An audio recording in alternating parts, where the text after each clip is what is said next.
Assalamualaikum warahmatullahi wabarakatuh. Halo teman-teman semua, salam kenal, aku Norulan. Di sesi kali ini aku mau menyampaikan kepada teman-teman semua mengenai kebahagiaan. Well, sebelumnya saya ingin mendoakan kepada teman-teman semua, semoga teman-teman semua dalam keadaan bahagia, dalam keadaan tenang, damai, sehat selalu, dan hidup berkelimpahan.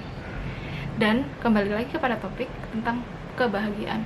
Well, sebenarnya topik ini saya terinspirasi dari salah satu channelnya Dr. Fahrudin Faiz mengenai ngaji filsafat tentang kebahagiaan itu sendiri kayak gitu, dan beberapa alasan lainnya yaitu datang dari sahabat-sahabat saya yang juga mengajak saya diskusi tentang bagaimana sih cara hidup kita biar nyaman gitu kan. Kadang kita overthinking, misalnya kita juga suka terganggu dengan pencapaian sekitar kita, seperti itu juga. Jadi kembali lagi kepada kita bersama-sama untuk belajar bagaimana sih rumus bahagia itu sendiri gitu kan ya. Dan saya yakin teman-teman sekalian pasti tahu pengertian bahagia, pasti tahu secara pengertiannya, secara maknanya bahagia itu seperti apa kayak gitu kan ya. Dan menurut Dr. Fahrudin Faiz itu adalah bahagia itu adalah pikiran. Nah, dari sini pasti teman-teman juga sepakat bahagia itu adalah mengenai pikiran kita, mengenai mindset kita, bagaimana pola pikir kita agar selalu bahagia. Nah, sebenarnya apa sih yang membuat kita bahagia ini sebenarnya, dan apa sih kendala-kendala kita sehingga kita sulit banget merasa bahagia gitu kan ya. Tidak bisa dipungkirin ya teman-teman ya, pasti selama kita hidup pasti banyak banget kesulitan, pasti banyak banget kesusahan, pasti banyak banget yang membuat kita berbagai macam emosional yang bisa kita keluarkan dari diri kayak gitu kan, dan sehingga kebahagiaan kita selalu terganggu kayak gitu. Well, sebenarnya hari ini, detik ini juga teman-teman tuh bisa bahagia. Saya yakin tidak semua teman-teman sekarang dalam pure senang, dalam keadaan senang 100%, saya yakin tidak. Saya yakin banyak di antara teman-teman semuanya juga dalam keadaan susah, dalam keadaan sedih, and everything, dengan perasaan negatif-negatif lainnya gitu kan ya. Tapi mari kita geser sejenak perasaan-perasaan itu dengan perasaan bahagia terlebih dahulu. Karena dengan perasaan bahagia ini semoga kita sama-sama dimudahkan dalam mencerna, dalam memahami diri, dalam memahami apa sih dan bagaimana sih kita memecahkan dari kendala-kendala yang membuat kita susah banget bahagia kayak gitu. Dan kemudian setelah teman-teman sudah menggeser perasaan-perasaan negatif itu menjadi rasa bahagia, mari kita cari tahu kenapa atau apa saja sih kendala-kendala yang selama ini membersamai diri kita sehingga kita sulit mencapai kebahagiaan itu sendiri. Nah, menurut Dr. Fahrudin Faiz itu, satu yang membuat kita sulit bahagia adalah kita takut kepada Tuhan atau Sang Maha Pencipta. Well, kita sering banget, sadar atau tidak sadar, kita suka takut kepada Allah Subhanahu wa Ta'ala, Sang Maha Pencipta. Padahal sejatinya Allah Subhanahu wa Ta'ala itu sesuai dengan prasangka hambanya. Nah, mari kita sejenak mengevaluasi, merefleksikan diri, memberikan rasa cinta kasih kita, rasa bahagia kita kepada Sang Pencipta. Oke.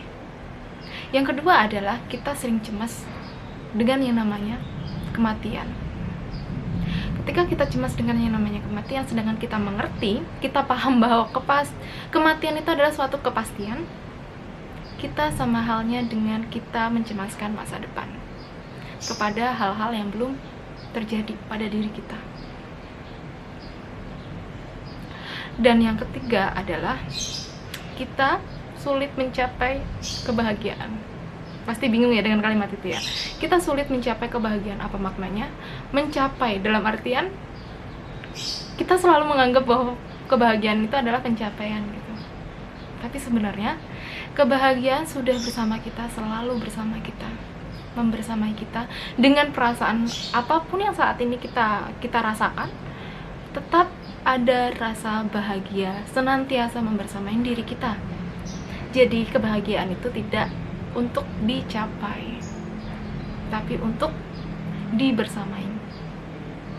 Oke, yang keempat adalah kita sulit atau kita kita suka berprasangka bahwa hidup ini penuh dengan kesulitan.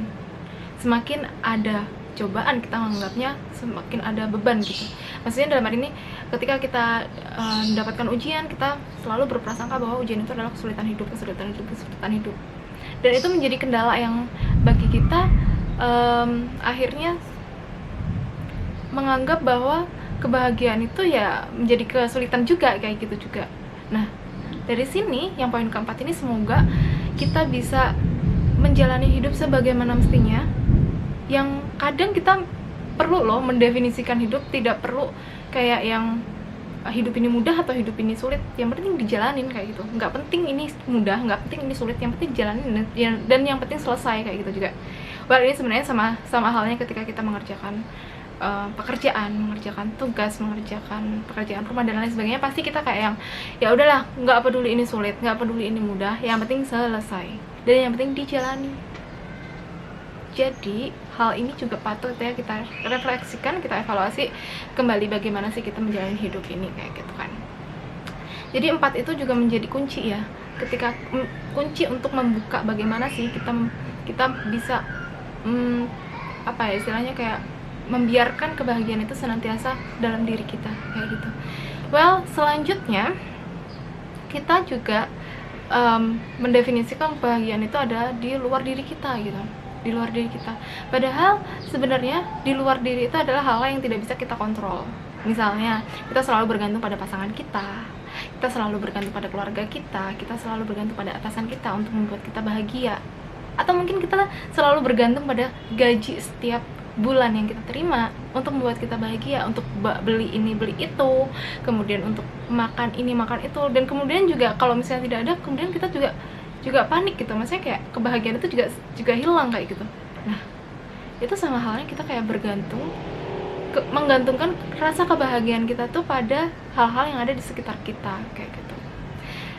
Ini sebenarnya bisa dijelaskan lebih detail lagi mengenai hal-hal apa saja yang bisa kita kontrol dan hal-hal apa saja yang tidak bisa kita kontrol. Itu dalam bukunya Henry Manampiring, dalam bukunya yang judulnya itu Filosofi Teras. Nah, di Filosofi Teras ini ada teori namanya Stoic filosofis. Nah, dalam filosofis ini kita bisa menerapkan apa saja hal-hal yang bisa kita kontrol dan hal-hal yang tidak bisa kita kontrol untuk membuat rasa bahagia selalu bersama diri kita.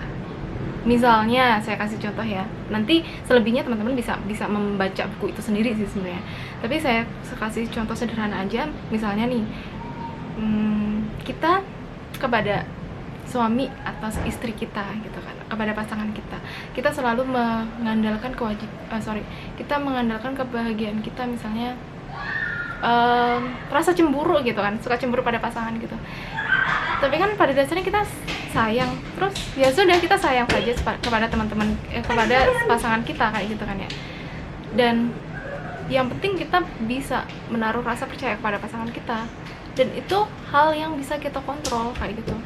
Nah, selanjutnya hal-hal yang tidak bisa kontrol adalah sikap pasangan kita kepada kita kayak gitu juga. Jadi ya kalau misalnya kita ada rasa yang gak nyaman, kalau misalnya kita tidak bisa menyampaikan, dan atau kalau misalnya kita lebih baik lagi paham ya bahasa kasih dari pasangan kita tersebut, jadi ya hal-hal yang bisa kita kontrol itu ya diri kita kayak gitu. Kita pahamin bahasa kasih atau love language terhadap pasangan kita. Kemudian juga itu juga berlaku dalam pekerjaan kayak gitu juga, apa yang bisa kita kontrol dan apa hal-hal yang tidak bisa kita kontrol. Misalnya kita juga ke pekerjaan gitu kan ya, ketika kita mau meeting gitu, hasil meeting atau hasil pertemuan, hasil apakah ini akan goal apa enggak gitu proyeknya. Jadi itu hal yang sebenarnya kita tidak bisa kontrol gitu. Yang bisa kita kontrol adalah kita mempersiapkan dengan diri yang lebih positif, lebih semangat gitu kan ya. Dan di video saya sebelumnya juga saya membahas tentang memulai dengan berdoa. Itu sebenarnya hal-hal yang bisa kita kontrol kayak gitu. Dan dengan begitu kita bisa membersamain rasa kebahagiaan itu kepada kita. Dan sebenarnya juga sebenarnya kita akan paham kalau misalnya bahagia itu tidak memerlukan syarat apapun kayak gitu. Dan aku yakin pasti teman-teman juga di benak pikiran teman-teman pasti kayak, halah ini kebahagiaan kayak gini sudah sering banget gitu kan ya mendengar kayak gitu, atau dari beberapa sumber lainnya sudah sering membaca dan sudah tahu gitu kan ya tentang kebahagiaan itu sendiri. Tapi apakah teman-teman sudah menjalaninya? Dan itu sebenarnya ya kita juga harus apa istilahnya, kayak kebahagiaan meskipun tanpa syarat itu tuh juga harus dilatih teman-teman. Jadi tetap berlatih untuk menjadi diri yang lebih positif lagi, lebih bahagia lagi, lebih memberi cahaya bagi sekitar kita. Itu rumus untuk bahagia. Keep doing it. Kayak gitu. Dan oke, baik, mungkin segitu dulu penyampaian dari saya. Terima kasih sudah mau menyimak. Semoga banyak hal-hal yang bisa teman-teman ambil sebagai hikmah. Dan sekali lagi semua sharing-sharing yang saya berikan ini juga sifatnya terbuka, dalam artian saya juga menerima saran dari teman-teman, dan kalaupun juga teman-teman mau menyampaikan apa ya istilahnya, pengalamannya, pendapatnya, silakan. Jadi sekian dari saya. Wassalamualaikum warahmatullahi wabarakatuh.